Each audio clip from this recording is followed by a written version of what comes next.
या मालिकेच्या आजच्या भागामध्ये आपण पाहणार आहोत मॉलमध्ये अडकल्यामुळे कमळी खूप घाबरलेली असते आणि मग ती मोठमोठ्याने बाहेर असणाऱ्या राधिकाला आणि निंगीला हाक मारू लागते. पण त्यामुळे ऋषी मात्र हसू लागतो. तर कमळी रागातच विचारते की ऋषी सर, तुम्ही का हसताय? तुम्हाला कळतंय ना आपण इथे अडकलो आहोत? तर ऋषी म्हणतो की अगं हो कमळी, पण तुला कळतंय का, हा काचेचा दरवाजा आहे आणि आपला आवाज इथून बाहेर जाऊ शकत नाही. तर कमळी म्हणते की मग बाहेर पडण्याचा दुसरा काहीतरी मार्ग असेलच ना, उगाच मला नको ते ज्ञान देत बसू नका, बाहेर पडण्याचा मार्ग शोधा. आणि त्यावर ऋषीही हसतच हो म्हणतो आणि मग ते दोघे जण अजून कोणत्या मार्गाने बाहेर पडता येतंय का हे बघायला सुरुवात करतात. आणि त्यावेळी कमळी तर खूपच घाबरलेली असते. ती ऋषीला म्हणत असते की हे सगळं जे काही घडतंय ना ते तुमच्यामुळेच घडतंय. मात्र त्यामुळे ऋषीला मात्र हसू येतं. दुसरीकडे राधिका काळजीत असते. त्यातच तिची मुलगी तिला विचारत असते की आई, अगं ऋषी काका नेमका कुठे गेला आहे? तो आपल्याला सोडून दुसरा मूवी तर बघत नाहीये ना, किंवा काही खात तर नसेल ना? राधिका म्हणते नाही ग बाळा, आत्तापर्यंत सर्व दुकानं बंद झाली असतील. त्यामुळे ती लहान मुलगी घाबरूनच म्हणते की मग आई, असं तर घडलं नसेल ना की कमळीताई मॉलमध्ये हरवली आहे आणि ऋषी काका तिला शोधतोय? आणि तिचं ते बोलणं ऐकून मग राधिकासुद्धा काळजीत पडते. तिलाही असंच वाटू लागतं की नक्कीच कमळी आणि ऋषी मॉलमध्ये अडकले असणार. आणि जेव्हा हे ती निंगीला सांगते तेव्हा निंगीसुद्धा घाबरते. दुसरीकडे ऋषी एके ठिकाणी उभा असतो. कमळी मात्र अस्वस्थपणे इकडून तिकडे फेऱ्या मारत असते आणि मग ती पुन्हा पुन्हा येऊन ऋषीलाच ब्लेम करत असते. ती म्हणत असते की ऋषी सर, हे सगळं ना तुमच्याचमुळे घडतंय. कारण जर तुम्ही मला पाणी घेण्यासाठी त्या दुकानात पाठवलं नसतं ना तर हे सगळं घडलंच नसतं. आपण मॉल बंद होण्याच्या आधीच येथून बाहेर पडलो असतो. तर ऋषी म्हणत असतो की हे बघ कमळी, माझ्यामुळे ना काही घडत नाही आहे. आणि मला सांग, तुला त्या मॅनेजरला कोणी शोधायला सांगितलं होतं? गुपचूप पाण्याची बॉटल विकत घ्यायची आणि बाहेर पडायचं ना? पण कमळी म्हणते असं कसं? तो माणूस मला 70 रुपयांना पाण्याची बॉटल विकत होता, मग मी त्याला धडा तर शिकवणारच ना. आणि हे ऐकून ऋषी तिला समजावण्याचा प्रयत्न करतो. मात्र कमळी काही त्याचं ऐकत नाही. ती म्हणत असते की तुम्ही माझे सर असाल कॉलेजमध्ये, पण इथे मात्र व्यवहार आहे. आणि हे ऐकून ऋषी डोक्यालाच हात लावतो. आणि मग त्यानंतर तो कमळीला शांत करत म्हणतो की हे बघ, तू थोडंसं पाणी पी, शांत हो, म्हणजे काहीतरी मार्ग तरी आपल्याला काढता येईल. आणि त्यावर कमळी रागातच हो म्हणते आणि पाणी पीत पायऱ्यांवर बसते.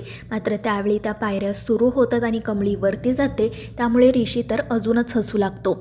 तर दुसरीकडे राधिका आणि निंगी त्या मॉलच्या बाहेर येतात. मॉल पूर्णपणे बंद झालेला असतो. त्यामुळे निंगी तर रडायलाच सुरुवात करते. ती म्हणत असते की राधिका वहिनी, आता आपण काय करायचं?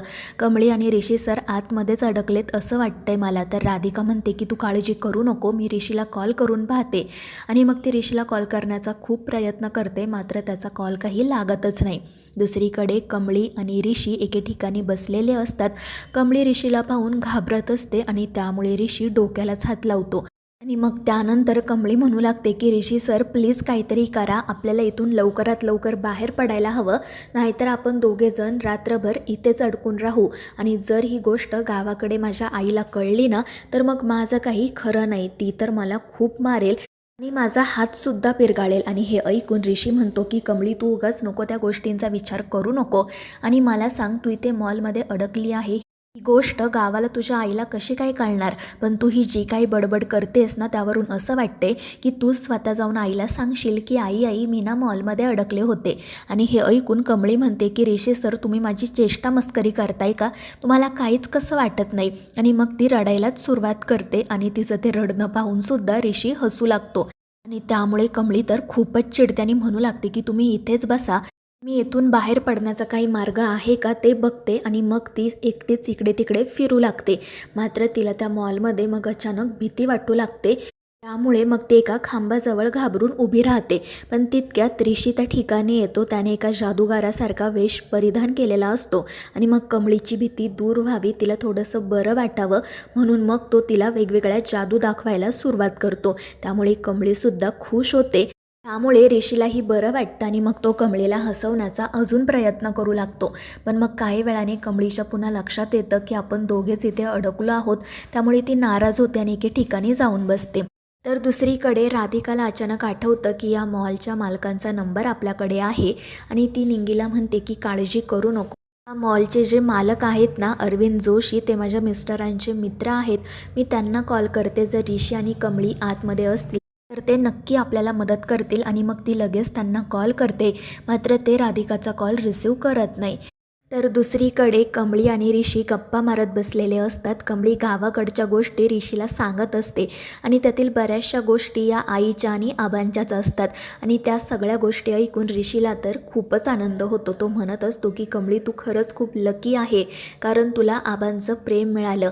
मला मात्र तसं प्रेम मिळालंच नाही, कारण मी जन्माला यायच्या आधीच माझ्या आजोबांचा मृत्यू झाला आणि त्या पाठोपाठ आजीही गेली.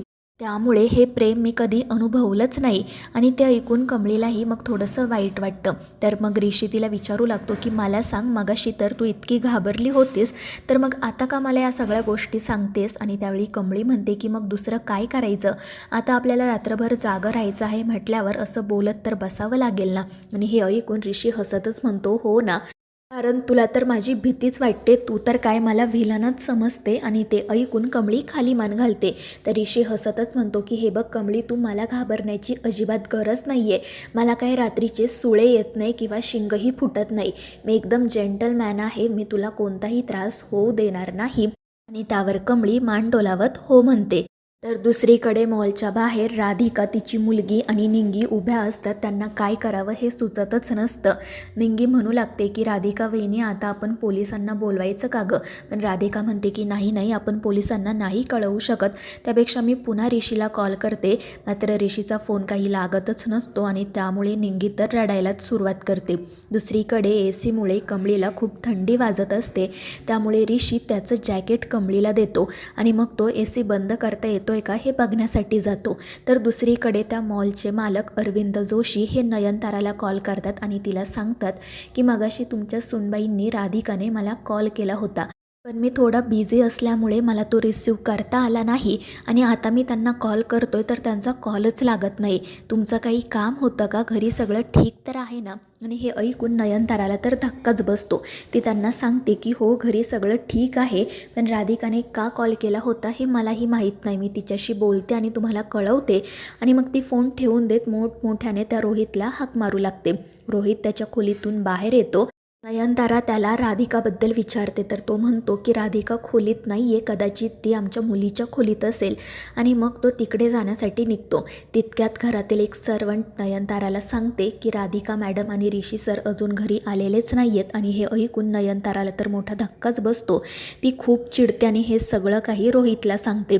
रोहितसुद्धा खूप चिडलेला असतो आणि त्यातच राधिकाने त्या अरविंद जोशींना का कॉल केला होता असा प्रश्न त्या दोघांना पडतो. आणि मग रोहित पुन्हा राधिकाला कॉल करतो. इकडे राधिका आणि निंगी मॉलच्या बाहेरच पायऱ्यांवर बसलेल्या असतात आणि मग राधिका घाबरूनच त्या रोहितचा कॉल रिसीव्ह करते. तर रोहितऐवजी नयनताराच तिच्याशी बोलू लागते. ती राधिकाला विचारते की कुठे आहेस तू आणि इतक्या उशिरापर्यंत बाहेर भटकण्याची काय गरज आहे? आणि मुळात तुला त्या मॉलच्या मालकांना फोन करायची काय गरज होती? तुला माहिती आहे का ते किती मोठे बिझनेसमॅन आहेत ते? आणि हे ऐकून राधिका त्या नयनताराला काय घडलं आहे हे सांगण्याचा प्रयत्न करते, पण नयनतारा तिला काही बोलूच देत नाही. ती म्हणते की पुढच्या 10 मिनिटांमध्ये तू आणि ऋषी मला घरी हवे आहात. आणि ती सरळ कॉल कट करते. त्यामुळे मग राधिका निंगीला घेऊन घरी जाण्यासाठी निघते. तर इकडे कमळीला खूप थंडी वाजत असते आणि मग त्यानंतर तिचा त्रास खूपच वाढतो आणि ती बेशुद्ध होऊन खाली पडते. ऋषी पटकन तिला सावरतो आणि मग तो कमळीला घेऊन एका सोफ्यावर जाऊन बसतो. त्यानंतर आपण पाहतो की राधिका आणि निंगी घरी आलेल्या असतात आणि मग त्यानंतर नयनतारा राधिकाला खूपच सुनावते. राधिका बिचारी खाली मान घालून सगळं काही ऐकत असते आणि मग नयनतारा तिला ऋषीबद्दल विचारू लागते. मात्र राधिकाला काय उत्तर द्यावं हेच कळत नाही आणि ती काहीच बोलत नसल्यामुळे नयनतारा आणि रोहित तिच्यावर खूपच चिडतात. पण तितक्यात रोहितला त्या मॉलच्या मालकांचा म्हणजे अरविंदजींचा फोन येतो. ते रोहितला सांगतात की ऋषीची गाडी अजून मॉलच्या पार्किंगमध्येच आहे, म्हणजे तो नक्कीच मॉलमध्ये अडकला असेल. मी पटकन तिकडे या, मी सुद्धा तुम्हाला तिथेच भेटतो. आणि हे ऐकून रोहित काळजीत पडतो. तो लगेच ही गोष्ट नयनताराला सांगतो आणि मग ते दोघेजण मॉलमध्ये जाण्यासाठी निघणारच असतात. पण तितक्यात अनिका त्या रोहितला कॉल करते आणि विचारते की ऋषी घरी आला आहे की नाही. तर रोहित तिला सगळा प्रकार सांगतो. त्यामुळे अनिका म्हणते की मग मी सुद्धा ताबडतोब मॉलमध्ये येते. आणि मग त्यानंतर हे सगळेजण पुन्हा मॉलमध्ये जातात. दुसरीकडे ऋषी कमळीचं डोकं त्याच्या मांडीवर ठेवतो आणि तिथे झोपी जातो.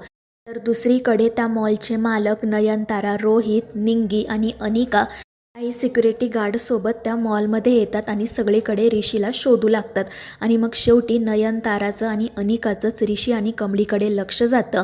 कमळी ऋषीच्या मांडीवर डोकं ठेवून झोपली आहे हे बघून त्यांना तर मोठा धक्काच बसतो. तोपर्यंत इतर लोकही त्या ठिकाणी येतात. कमळीला आणि ऋषीला असं एकत्र पाहून सगळ्यांच्याच पायाखालची जणू जमीन सरकते आणि मग नयनतारा रागातच ऋषीला हाक मारते. त्यामुळे त्याचे डोळे उघडतात.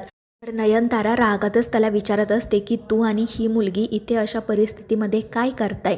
तर मित्रांनो, या मालिकेच्या पुढील भागांमध्ये आपण पाहणार आहोत ऋषी त्या नयनताराला आणि तिच्यासोबत इतर सगळ्यांनाच तो आणि कमळी मॉलमध्ये कसे अडकले हे सांगतो. आणि मग त्यानंतर तो नयनताराला असंही म्हणतो की आई, आता आपण बाकीच्या विषयांवर नंतर बोलूयात. कमळी बेशुद्ध आहे, मला आधी तिला डॉक्टरांकडे घेऊन जाऊ दे. आणि मग तो कमळीला घेऊन बाहेर पडतो. पण हे पाहून नयनतारा आणि अनिका खूपच चिडतात. तर मित्रांनो, या मालिकेच्या पुढील भागांच्या अपडेट्ससाठी आपल्या चॅनेलला सबस्क्राईब करा.